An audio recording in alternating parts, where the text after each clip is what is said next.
To ASPN academy. இது TNPSC toppers question சீரீஸில் part 13 video தான் இன்றைக்கி நம்ம பார்க்க போகிறோம். ஆல்ரெடி 12 பார்ட் போட்டிருக்கேன். ஒவ்வொன்றிலையும் 10 கொஸ்டின். அது சம்மந்தப்பட்ட எக்ஸ்ட்ரா பாயிண்ட்ஸ் எல்லாமே நான் டீட்டெயிலாக எக்ஸ்பிளைன் பண்ணியிருக்கேன். பார்க்காதவங்க பார்த்துட்டு இந்த 13th வீடியோவுக்கு வாங்க. அப்போ தான் உங்களுக்கு ஒரு ப்ராக்டிஸாக இருக்கும். ஏன்னா கொஞ்சம் பேசிக்லேருந்து ஸ்டார்ட் பண்ணியிருப்பேன். அந்த மாதிரி உங்களுக்கு ஆர்டராக போகிற மாதிரி இருக்கும். இது வந்து ரொம்ப யூஸ்ஃபுல்லாக இருக்க போது உங்களுக்கு எக்ஸாமுக்கு. உங்களை அறியாமவே டெய்லியும் ஒரு 10 to 15 நிமிஷம் நீங்கள் ஸ்பெண்ட் பண்ணுறதுனால எக்ஸாம் போகிறதுக்குள்ள கஷ்டமான 500, 1000, 2000ன்ற கொஸ்டின்ஸுகளை நீங்கள் நிறைய தெரிஞ்சுக்கிட்டு போகிறீங்க. அப்போ எக்ஸாமில் உங்களை அறியாமவே நிறைய கொஸ்டின்ஸுக்கு வந்து நீங்கள் ஆன்சர் பண்ண முடியும். அதனால இந்த சீரீஸை கண்டினியூஸாக ஃபாலோ பண்ணுங்க. எவ்வளோ வேலை இருந்தாலும் ஒரு 10 மினிட்ஸ் நீங்கள் வேலை பார்த்துட்டு இருக்கும்போதே இதை ஒரு லிசன் பண்ணிக்கோங்க. ரொம்ப ரொம்ப யூஸ்ஃபுல்லாக இருக்கும். ஓகே, இப்போ இந்த வீடியோக்குள்ளே போகலாம். ஃபர்ஸ்ட் கொஸ்டின் பாருங்க. மனித கண்களில் உள்ளுறுப்புகளை பாதுகாக்கும் சவ்வு எவ்வாறு அழைக்கப்படுகிறது? சயின்ஸ்லேருந்து கேட்டிருக்கேன். First question option 1 cornea, option 2 sclera, option 3 iris, option 4 retina. இந்த 4 இதில் மனிதனோட கண்களில் இருக்க உள் உறுப்புகளை பாதுகாக்கும் சவ்வுக்கு என்ன பேர் அப்படிங்கிறத கெஸ் பண்ணிக்கோங்க. உங்களுக்கான டைம் 30 செகண்ட்ஸ் ஓடிட்டு இருக்கு. அதுக்குள்ள ஆன்சரை கெஸ் பண்ணி வச்சுக்கோங்க. நான் ஆன்சரை சொல்கிறேன்.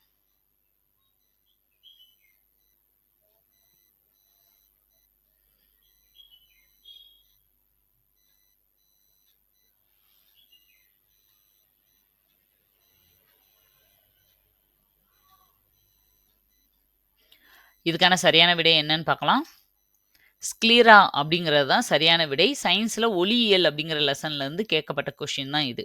இப்போ மற்றதெல்லாம் எதுக்கு யூஸ் ஆகுது அப்படிங்கிறதையும் பார்த்துடலாம். கார்னியா அப்படிங்கிறது என்னன்னா கண்ணோட முன்பகுதியில் இருக்கிற ஒரு மெல்லிய ஒளி புகும் படலத்துக்கு பேர் தான் கார்னியா. ஒளி விலகல் எல்லாமே இதில் தான் நடக்கும். அடுத்து ஸ்க்ளீரா தான் என்னன்னு நம்ம பார்த்துட்டோம். உள்ளுறுப்புகளை பாதுகாக்கும் சவ்வு அப்படின்னு. ஐரிஸ்னா என்னன்னா கண்ணுல நிறம் இருக்கிற பகுதி, நிறத்தை நம்ம உணர்றோம் இல்லையா, அந்த பகுதியை தான் ஐரிஸ் அப்படின்னு சொல்றோம். அதாவது நம்ம அந்த கண்ணோட கலரே அந்த வச்சு தான் சொல்லுவாங்க. ஒரு சில பேருக்கு கண்ணு ப்ளூ கலரா இருக்கு, ஒரு சில பேருக்கு ப்ரௌனா இருக்கு, பிளாக்கா இருக்குன்னு சொல்றோம் இல்லையா, அந்த கண்ணுல கலர் இருக்கிற அந்த சென்டர் பாயிண்ட் தான் ஐரிஸ். அடுத்தது ரெட்டினா.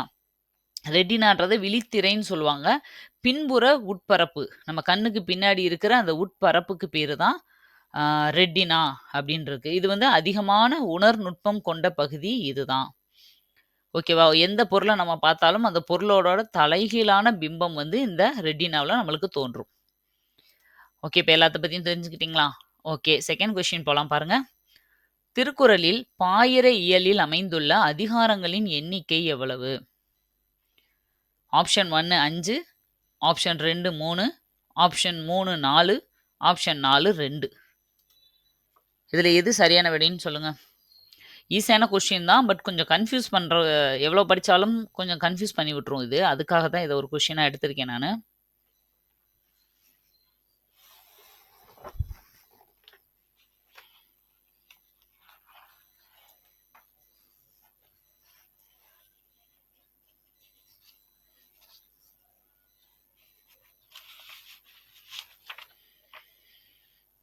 ஓகே, இதுக்கான சரியான விடை என்னன்னு பார்க்கலாம். 4 அப்படிங்கிறது தான் சரியான விடை. பாயிரவியல்ல மொத்தம் 4 அதிகாரங்கள். நீங்க இல்லறவியல், துறவரவியல் எல்லாத்துக்குமே அதிகாரம் உள்ள எத்தனை இருக்குன்றதை நம்ம படிச்சிருப்போம். கண்டிப்பா தெரிஞ்சிருக்கணும். ஏன்னா திருக்குறள்ல இருந்து நிறைய கொஸ்டின்ஸ் வரப்போது, ஒரு தனி பார்ட்டாவே நம்மளுக்கு இருக்கு. நான் அதுக்கு தேவையான மேற்கோள்கள் எக்ஸ்ட்ராவா நீங்க என்னெல்லாம் படிக்கணுன்றதை நம்ம சேனல்ல திருக்குறள் அப்படின்னு தனியே ஒரு பிளேலிஸ்ட்லேயே போட்டிருக்கேன். 20 அதிகாரமும் டீட்டெயிலாக எக்ஸ்பிளைன் பண்ணியிருப்பேன். அதுல இருந்து கொஸ்டின்ஸ் எப்படியெல்லாம் வர்றதுக்கு சான்சஸ் இருக்குன்றதையும் நான் சொல்லியிருக்கேன். அது மாதிரி திருக்குறள் சம்பந்தமா தெரிஞ்சுக்க வேண்டிய பாயிண்ட்ஸை 2 வீடியோவா, ஸ்டார்டிங்ல 1, கடைசியில 1 மேற்கோள்கள் எல்லாமே கொடுத்துருக்கேன். நீங்க அந்த 22 வீடியோஸும் பார்த்து முடிச்சாலே போதும். திருக்குறள்ல இருந்து எந்த கொஸ்டின் கேட்டாலும் ஆன்சர் பண்ணலாம். சரி, ஓகே. இப்போ பாயிரவியல்ல 4 அதிகாரங்கள் எது எது? கடவுள் வாழ்த்து, வான் சிறப்பு, நீத்தார் பெருமை மற்றும் அரண் வலியுறுத்தல் அப்படிங்கிற 4 அதிகாரம் தான் திருக்குறள்ல இருக்கு. இது 2014ல குரூப் 2 கொஸ்டின்ல கேட்ட ஒரு கொஸ்டின். ஓகே, நெக்ஸ்ட் கொஸ்டின் போகலாம். தேர்ட் கொஸ்டின் பாருங்க. காங்கிரஸில் இந்துக்களின் ஆதிக்கம் அதிகம் என கருத்து தெரிவித்த தலைவர் யார்? Option 1 Periyar, option 2 Jinnah, option 3 அன்னி பெசன்ட், ஆப்ஷன் 4 அம்பேத்கர். இந்த கொட்டேஷனை யாரு சொல்லியிருப்பாங்க அப்படிங்கிறத நீங்க கெஸ் பண்ணுங்க. எனக்கு தெரிஞ்சு மோஸ்ட்லி தப்பா தான் கெஸ் பண்ணுவீங்கன்னு நெனைக்கிறேன். படிச்சிருந்தீங்கன்னா கரெக்ட்டா சொல்லிருவீங்க. பட் ஃபர்ஸ்ட் டைம் பார்க்குறீங்க, நான் கெஸ் பண்றேன் அப்படின்னா, கெஸ்ஸிங் வந்து மோஸ்ட்லி தப்பா இருக்கிறதுக்கான சான்சஸ் நெறைய இருக்கு. ஏன்னா, இந்த கொட்டேஷனுக்கும் அவருக்கும் நம்ம வந்து லிங்க் பண்ணவே முடியாத மாதிரி இருக்கும்.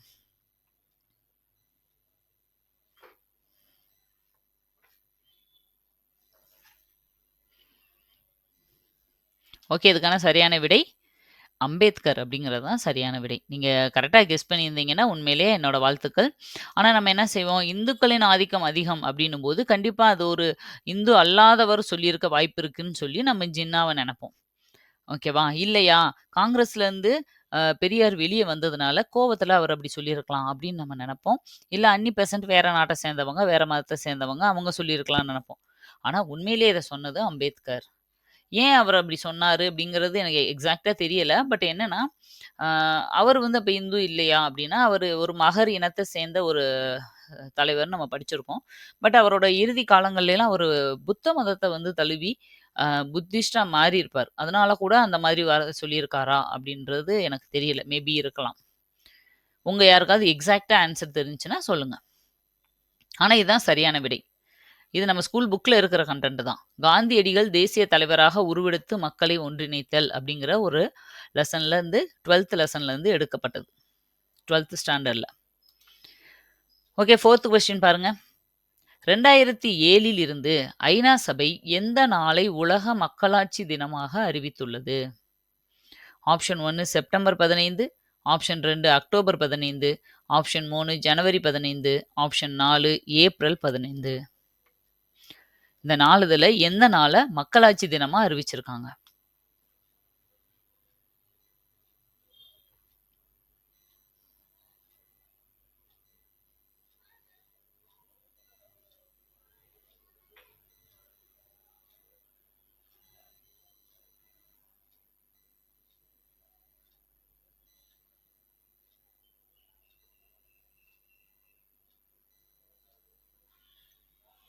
இதுக்கான சரியான விடை என்ன அப்படிங்கிறத பார்க்கலாம். செப்டம்பர் 15 அப்படிங்கிறது தான் சரியான விடை. அப்போ செப்டம்பர் 15 ஒவ்வொரு வருஷமும் மக்களாட்சி தினமா கொண்டாட சொல்லி ஐநா சபை சொல்லியிருக்கு.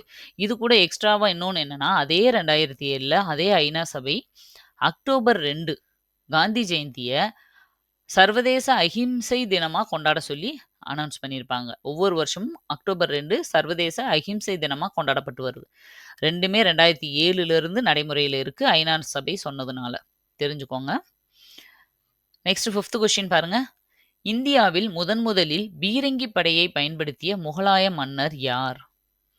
Option 1 Akbar, option 2 Shahjahan, option 3 Aurangzeb, option 4 Babur. 4 பேருமே முகலாய மன்னர்கள் தான். இதுல எந்த மன்னர் முதல்ல பீரங்கி படைய இந்தியாவுல பயன்படுத்துனாங்க?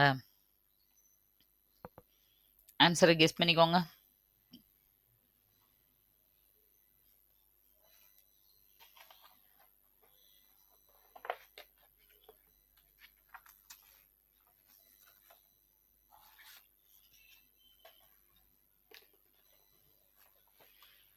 ஓகே. இதுக்கான சரியான விடை என்ன அப்படிங்கிறத பார்க்கலாம். பாபர் அப்படிங்கிறது தான் சரியான விடை. முதல்ல பாபர் வந்து இப்ராஹிம் லோடி கூட 1ஆம் பானிபட் போர்ல சண்டை போட்டிருப்பாரு இல்லையா? சண்டை போட்டு ஜெயிச்சு தான் பாபரே முதல்ல உள்ள வாராரு. முகலாய பேரரச அவர் தான் நிறுவுறார். முதல் மன்னர். அவரு தான் வந்து பீரங்கி படைய முதல்ல பயன்படுத்தியிருப்பார். யார்ட்ட இருந்தா சீனர்கள்ட்ட இருந்து இந்த வெடி மருந்துகள பயன்படுத்துற முறைய கத்துக்கிட்டு, அத இவரு பயன்படுத்தி தான் ஜெயிச்சு உள்ள வந்திருப்பாரு. அதாவது கிட்டத்தட்ட இப்ராஹிம் லோடி கிட்ட 1,50,000 படை வீரர்கள் இருப்பாங்க. ஆனா பாபர் கிட்ட வெறும் 30,000 தான். அத விட 5 மடங்கு அதிகமா வச்சிருந்தாரு இப்ராஹிம் லோடி. ஆனா அப்படி இருந்தும் 1ஆம் பானிபட் போர்ல பாபர் ஜெயிச்சிருப்பாரு. அதுக்கு காரணம் என்னன்னா, இந்த பீரங்கி படை தான். முழுக்க அவங்க ஒரு கன்ன வச்சு சுட்டாலோ, ஒரு அம்பு வச்சு அ ஆப்போசிட்ல இருக்கவங்கள எரிஞ்சாலோ ஒவ்வொருத்தரா தான் கொல்ல முடியும்.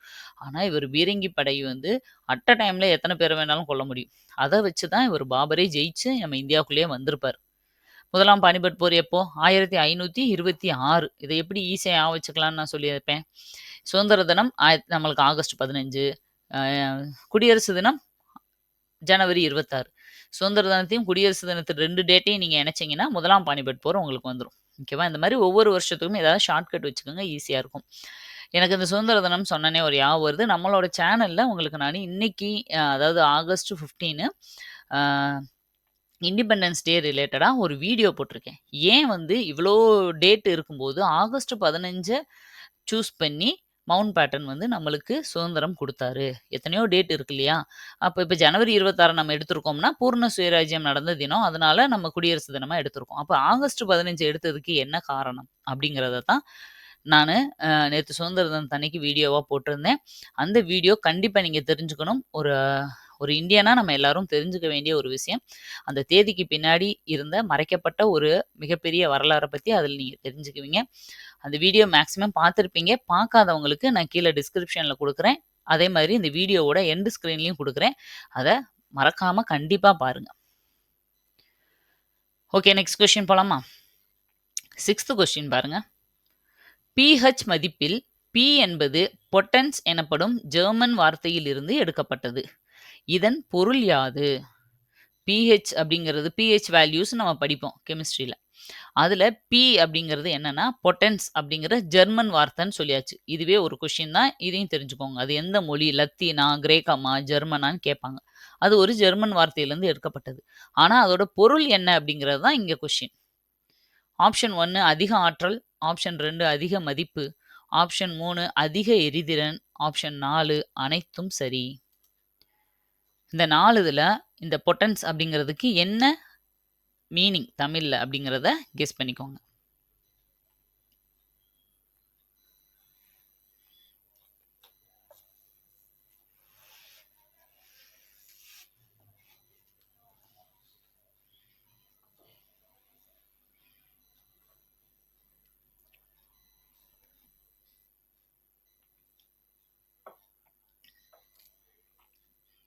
இதுக்கான சரியான விடை என்ன அப்படிங்கிறத பார்க்கலாம். சரியான விடை வந்து அதிக ஆற்றல் அப்படிங்கிறது தான் சரியான விடை. நம்மளுக்கு கெமிஸ்ட்ரியில அமிலங்கள், காரங்கள், உப்புகள்ன்ற லெசன் இருக்கும். அதுலருந்து கேட்கப்பட்ட கொஸ்டின் தான் இது. அதுல நெறைய விஷயங்களுக்கான pH வேல்யூஸ் குடுத்துருப்பாங்க. அத நீங்க கண்டிப்பா தெரிஞ்சுக்கணும். எப்படி என்னென்ன பொருள்ல என்னென்ன ஆசிட் இருக்கு அப்படிங்கிறது அதுல ஒண்ணு இருக்கும். ஓகேவா? அந்த டேபிளும், அதே மாதிரி pH வேல்யூ டேபிளும் கண்டிப்பா நீங்க படிச்சிருக்கணும். இப்ப நம்மளோட உடம்போட pH அப்படின்னா 7 to 7.8க்குள்ள இருக்கணும். சமையல் சோடான்னா 9. அதே மாதிரி அம் அ முட்டையோட வெள்ளக்கருவுல 8 இருக்கு. கடல் நீர்ல 8 இருக்கு. இந்த மாதிரி நெறைய இது குடுத்துருப்பாங்க. ஓகேவா? நார்மலா நம்ம டெய்லி லைஃப்ல யூஸ் பண்ற நெறைய விஷயங்களுக்கு வந்து pH வேல்யூஸ் குடுத்துருப்பாங்க. அதெல்லாமே படிச்சுக்கோங்க. ஓகே, 7த் கொஸ்டின் பார்க்கலாம். "எந்தமிழ் நா" என்னும் சொல்லை பிரித்து எழுதுக. ஆப்ஷன் 1 எந்தமிழ் கூட்டல் நா. ஆப்ஷன் 2 எம் கூட்டல் தமிழ் கூட்டல் நா. ஆப்ஷன் 3 என் கூட்டல் தமிழ் கூட்டல் நா. ஆப்ஷன் 4 என் கூட்டல் தமிழ் கூட்டல் நா. இந்த 4 ஆப்ஷன்ல இதை எப்படி பிரிச்சது கரெக்ட் அப்படிங்கிறத நீங்க சொல்லுங்க. பிரித்து எழுதுக ரொம்ப ரொம்ப முக்கியமானது. மினிமம் ஒரு கொஸ்டின், மேக்ஸிமம் 2, 3 கொஸ்டின்ஸ் கூட தமிழ்ல வர்றதுக்கு வாய்ப்பு இருக்கு. ஈஸியான பிரித்து எழுதுக கண்டிப்பா கேட்க வாய்ப்பே இல்ல. கொஞ்சம் டிஃபிகல்ட்டா முடிஞ்ச வரைக்கும் 3, 4ஆ பிரிக்கிற மாரி தான் கேட்குறாங்க.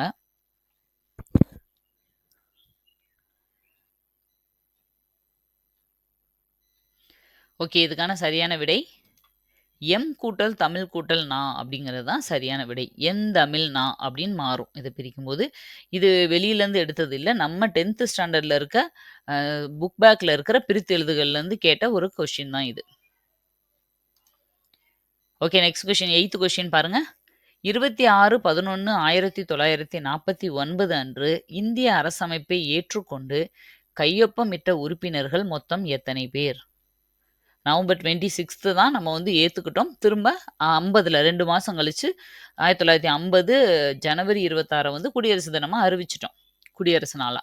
அப்ப அந்த ஏத்துக்கிறம்போது எத்தன பேர் அதுல சைன் பண்ணி அத அ அப்ரூவ் பண்ணாங்க, ஓகே பண்ணாங்க அப்படிங்கிறது கேட்குறாங்க. Option 1 389, option 2 292, option 3 93, option 4 284. இந்த 4 இதுல எது சரியானது அப்படிங்கிறத கெஸ் பண்ணிக்கோங்க. இந்த 4 ஆப்ஷனுமே உங்களுக்கு பாடப்பகுதியில பார்த்துருப்பீங்க. ஆனா இந்த கொஸ்டினுக்கு எது சரியானது அப்படிங்கிறத கெஸ் பண்ணிக்கோங்க.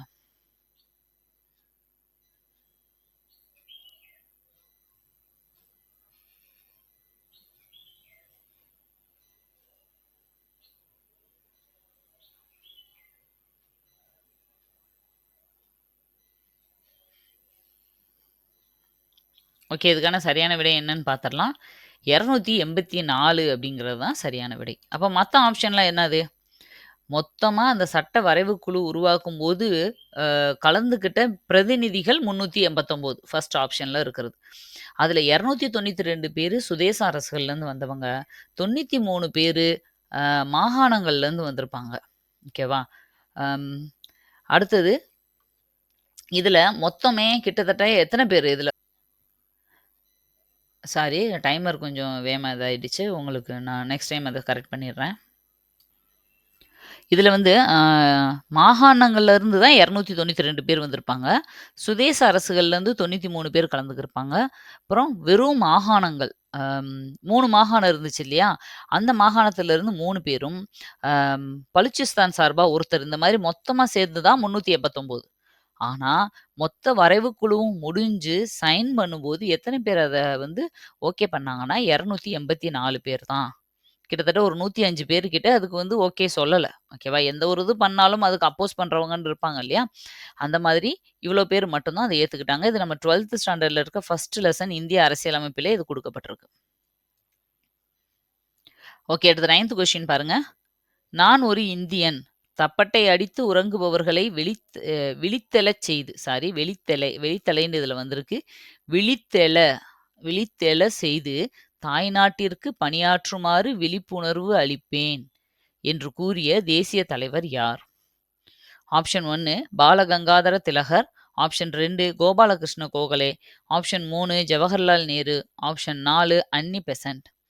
இதுக்கான சரியான விடை என்ன அப்படிங்கிறத ஆன்சர் கெஸ் பண்ணி வச்சுக்கோங்க. எனக்கு தெரிஞ்சு மோஸ்ட்லி இதுல வந்து நெறைய பேருக்கு இந்த கொஸ்டின் தெரிஞ்சிருக்க வாய்ப்பில்ல. ஆன்சரும் சரியா கெஸ் பண்றதுக்கும் சான்சஸ் ரொம்ப கம்மி தான்.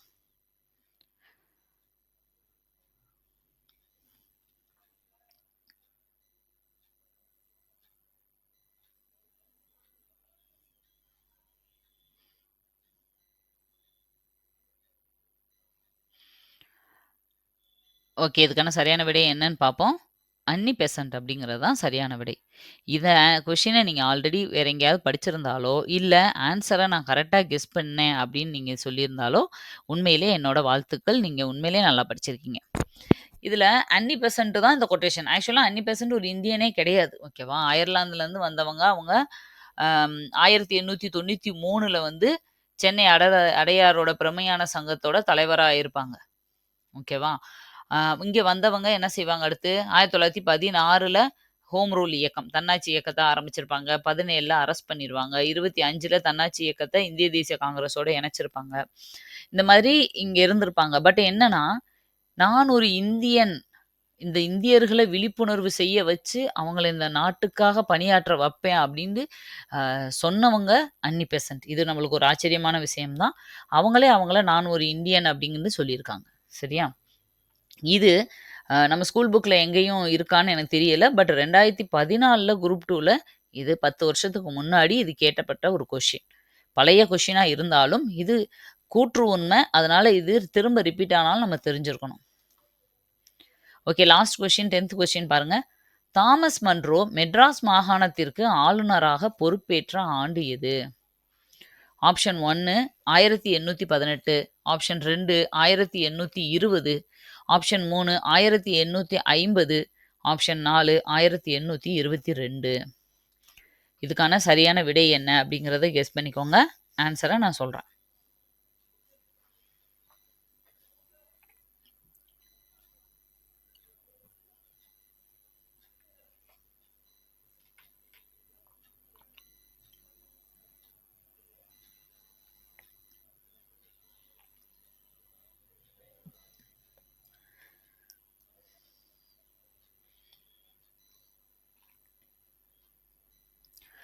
ஓகே. இதுக்கான சரியான விடை என்னன்னு பார்க்கலாம்.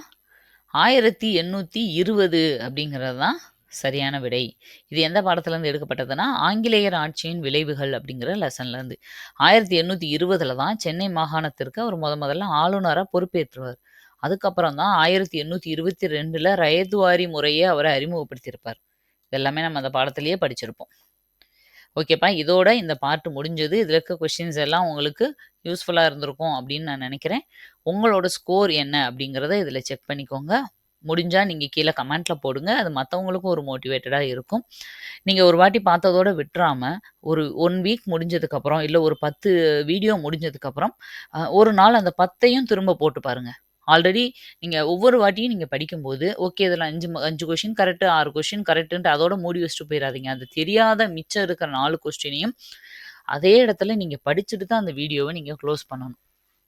டெய்லி 10 கொஸ்டின் உங்களுக்கு தரோவா தெரியணும். திரும்ப அந்த கொஸ்டின ரிவைஸே பண்ணாம நீங்க எக்ஸாம் போனா கூட, எக்ஸாம்ல கேட்டா ஆன்ஸர் பண்ண தெரியிற மாரி அந்த இடத்திலேயே நீங்க மனப்பாடம் பண்ணிறணும். ஒரு 10 டேஸ் முடிஞ்சதுக்கப்புறம், அந்த 10 வீடியோவையும் ஓட்டி விட்டு நீங்க ஆன்ஸர அதுக்கு முன்னாடியே சொல்லிக்கிட்டே வாங்க. நான் சொல்றதுக்கு முன்னாடியே நீங்க ஸ்கிப் பண்ணிக்கோங்க. அந்த 30 செகண்ட்ஸ் வெயிட் பண்ணணும்னு அவசியம் இல்ல. ஸ்கிப் பண்ணிட்டு டக்கு டக்குன்னு ஆன்ஸர் சொல்லி பாருங்க. ஒரு 10 டேஸ் ஒன்ஸ் ஜஸ்ட் ரிவைஸ் பண்ணிக்கோங்க. ஓகேவா? எக்ஸாம் போறதுக்குள்ள நான் குரூப் 2 சொன்ன மாதிரி 500 கொஸ்டின்ஸ் கவர் ஆயிரும். குரூப் 4 போறதுக்குள்ள நீங்க 1500ஓ, 2000மோ எவ்வளோ கொஸ்டின்ஸ் முடியுமோ நம்ம கவர் பண்ணிறலாம். ஓகேவா? அதனால ரெகுலரா ஃபாலோ பண்ணிட்டே வாங்க. உங்களோட ஃப்ரெண்ட்ஸு, ரிலேட்டிவ்ஸ் வேற யாரெல்லாம் இந்த மாரி எக்ஸாம் ப்ரிப்பேர் பண்றாங்களோ, அவங்க கிட்ட இத சொல்லுங்க. நீங்க இப்போ ஒரு குரூப்பா படிக்கிறீங்க அப்டின்னா, இத வந்து ஒரு குவிஸ் மாரி நீங்க உங்களுக்குள்ள வச்சுக்கோங்க. ஓகேவா? கொஸ்டின ஒருத்தர் கேட்கணும். இப்ப இன்னைக்கு ஒரு பார்ட் வருதுன்னா, ஒருத்தர் வந்து அத மத்தவங்களுக்கு எல்லாம் கேட்கணும். அதுல யார் மேக்ஸிமம் ஆன்ஸர் பண்றாங்க? அதே மாரி இன்னொரு நாள் வந்து இன்னொரு பார்ட்ட வேறவங்க கேட்கணும். அந்த மாதிரி உங்களுக்குள்ள டிஸ்கஸ் பண்ணி படிங்க. இதுல ஏதாவது ஒரு கஷ்டமான வார்த்தைகள் வந்தாலோ, அத எப்படி ஷார்ட்கட் வச்சு மனப்பாடம் பண்ணலான்றத அந்த இடத்திலேயே நீங்க டிஸ்கஸ் பண்ணி, ஒவ்வொன்னுக்கும் ஒரு ஷார்ட்கட் வச்சுக்கங்க. கஷ்டமான விஷயங்களுக்கு. ஓகே, மறுபடியும் அடுத்த பார்ட்ல உங்கள நான் மீட் பண்றேன். Thank you. பை.